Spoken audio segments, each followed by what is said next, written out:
পারস্য উপসাগরে মার্কিন দম্ভকে মাটির সাথে মিশিয়ে দিল ইরান। মার্কিন পঞ্চম নৌবহরের প্রধান ঘাঁটি বাহরাইনকে ড্রোন হামলা চালিয়ে কাঁপিয়ে দিয়েছে তেহরান। শনিবার ইরান স্পষ্ট জানিয়ে দিয়েছে তাদের ভূখণ্ডে মার্কিন বিমান হামলার উপযুক্ত জবাব দেওয়া হয়েছে এবং মধ্যপ্রাচ্যে মার্কিন সামরিক বাহিনীর সাথে সম্পৃক্ত একাধিক গুরুত্বপূর্ণ লক্ষ্যবস্তুতে সফল আঘাত হেনেছে ইরানি ড্রোন। ওয়াশিংটনের রক্তচক্ষুকে তোয়াক্কা না করে ইরানের পররাষ্ট্র মন্ত্রণালয় এই হামলাকে আত্মরক্ষামূলক বলে ঘোষণা করেছে। মূলত শুক্রবার ইরানের সিরিক বন্দর নগরীর একটি যোগাযোগ টাওয়ারে মার্কিন সামরিক বাহিনী কাপুরুষোচিত বিমান হামলা চালায়।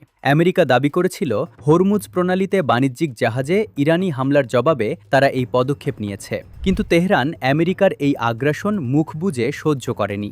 মাত্র ২৪ ঘণ্টার ব্যবধানে মার্কিনীদের সবচেয়ে সুরক্ষিত ঘাঁটি বাহরাইনে ড্রোন পাঠিয়ে তার দাঁতভাঙা জবাব দিয়েছে ইরান।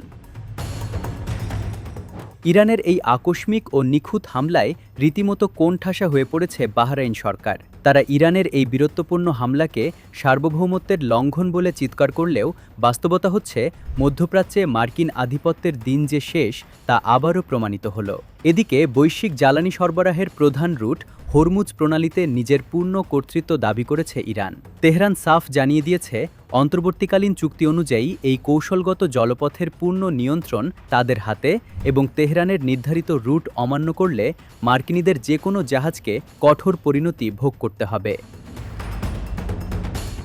পারস্য উপসাগরের এই উত্তেজনার মধ্যেই ইসরায়েল ও লেবাননের মধ্যে একটি কথিত শান্তি চুক্তি স্বাক্ষরিত হয়েছে, যেখানে মার্কিন ইসরায়েলি জোট হিজবুল্লাহর নিরস্ত্রীকরণের স্বপ্ন দেখছিল। কিন্তু প্রতিরোধ যোদ্ধা হিজবুল্লাহ এই চুক্তিকে সরাসরি প্রত্যাখ্যান করে মার্কিন ইসরায়েল অক্ষশক্তিকে বুড়ো আঙুল দেখিয়েছে।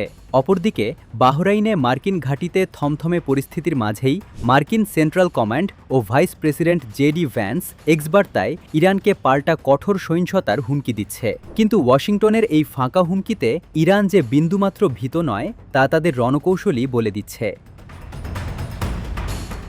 ওয়াশিংটনের ধমকের জবাবে ইরানের সর্বোচ্চ নেতার শীর্ষ উপদেষ্টা আলী আকবর বেলায়েতি আমেরিকার মিত্র উপসাগরীয় দেশগুলোকে চরম হুঁশিয়ারি দিয়ে বলেছেন, এই অঞ্চলে তাদের টিকে থাকা কেবলই তেহরানের সহনশীলতার উপর নির্ভর করছে।